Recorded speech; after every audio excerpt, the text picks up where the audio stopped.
Après avoir redécouvert de manière incroyable le jeu de pli en mode coopératif avec The Crew, laissez-vous tenter cette fois-ci par le poker coopératif avec The Gang. Immersion instantanée et garantie, même pour les joueurs qui découvrent le poker, et là, pas besoin de bluffer. Une partie de The Gang, comment ça se passe? J'ai fait une mise en place ici pour 4 joueurs, sachant que ça se joue de 3 à 6. Mais déjà l'histoire, nous sommes un groupe de braqueurs et on va tenter de forcer le coffre de la banque afin de nous en mettre plein les poches. Le jeu va s'enchaîner sur 4 manches qui vont être primordiales pour justement réussir à atteindre notre objectif. On va distribuer chacun 2 cartes, comme sur un principe de poker Texas Hold'em. On joue vraiment avec des cartes classiques, trèfle, carreau, cœur, et pique. Une fois qu'on a nos 2 cartes, on va essayer de jauger un peu la puissance de notre jeu sur ce principe de poker. Et chaque joueur va prendre l'un des jetons. Là, comme on joue à 4, il y en aura justement 4, sachant que si je pense avoir la main la plus faible, je vais prendre le numéro 1. Si je pense avoir la main la plus forte à l'heure actuelle autour de la table, je vais prendre le jeton 4. Pour dévoiler un peu certaines mains, ici par exemple, on a une dame de cœur et un 7 de cœur. Ici, on a un roi et un as. Forcément, vous avez bien compris que tout ça c'est caché, mais là je vous l'explique. Ici, on a une paire de 4 déjà. Et ici, on a la pire main du poker, c'est le 2 et le 7. Forcément, le joueur qui prend ces 2 cartes-là et qui a un 2 et un 7, il va se jeter sur le jeton numéro 1. Le joueur qui a déjà une paire en main de base, c'est très fort dès le début de la partie, il risque de se jeter sur le 3 et le 4. Maintenant, celui qui a l'as et roi en main de base, il peut se dire aussi « j'ai vraiment une très bonne main, est-ce que tu es sûr que je ne vais pas plutôt prendre le jeton 4 ?»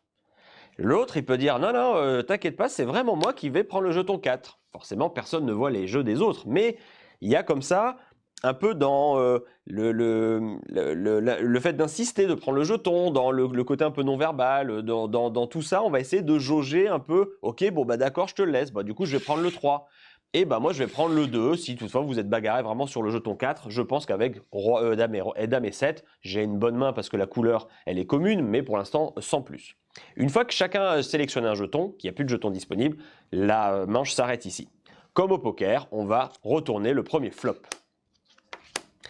Et là, au flop, ce qui va se passer, c'est qu'effectivement, ici, le joueur ici va toucher sa dame, ce qu'on appelle, c'est-à-dire qu'il va effectivement récupérer une nouvelle paire.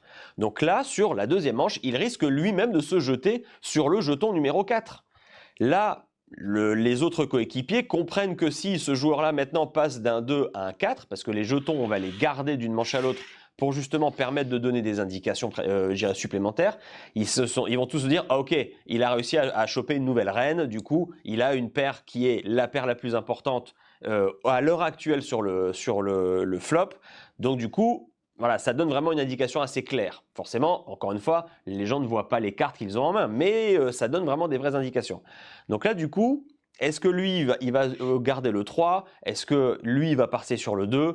Donc, à la fin de chaque manche, chacun aura pris des jetons en fonction justement du niveau qu'ils pensent maintenir, ou au contraire leur jeu va se dégrader, ou au contraire ils vont réussir à récupérer des cartes. On va aller comme ça jusqu'à la turn, jusqu'à la river, et à la fin, quand ça sera la dernière étape, c'est là qu'on va révéler justement si on a bien réussi à faire dans le bon ordre le 1 qui aura la main la plus faible, le 2 qui aura la deuxième main, jusqu'à la meilleure main ici, jusqu'à 4 joueurs. Si on a réussi à bien se coordonner, à bien sentir le jeu des autres et à bien se comprendre, c'est là qu'on va réussir à franchir une première étape parce qu'il faudra 3 étapes pour réussir à casser le coffre d'une certaine manière et ainsi réussir l'objectif. Si on échoue, on va commencer un peu à éveiller les soupçons de la police et au bout de 3 tentatives échouées, nous perdrons la partie. C'est ça ce qui va se passer dans The Gang. Il y a un mode avancé où justement si on échoue, on va tirer une carte complice qui va nous permettre d'avoir un bonus. Voilà, par exemple, celui-là, c'est l'informateur. L'un d'entre vous montre secrètement l'une de ses cartes personnelles à un autre gangster. Et à l'inverse, pour pimenter un peu, quand on va réussir une étape du braquage, on va tirer une carte ici qui va nous rajouter un malus. Par exemple, fuite précipitée. Ne distribuez pas de jetons orange au 3e tour. Donc, on va directement passer de l'étape 2 à l'étape 4. Et du coup, ça va forcément être moins clair dans les indications qu'on va avoir parce qu'il y aura 2 cartes d'un coup et forcément, ça sera du coup plus difficile de réussir cette étape-là. Voilà un petit peu tout ce que vous allez pouvoir retrouver dans The Gang.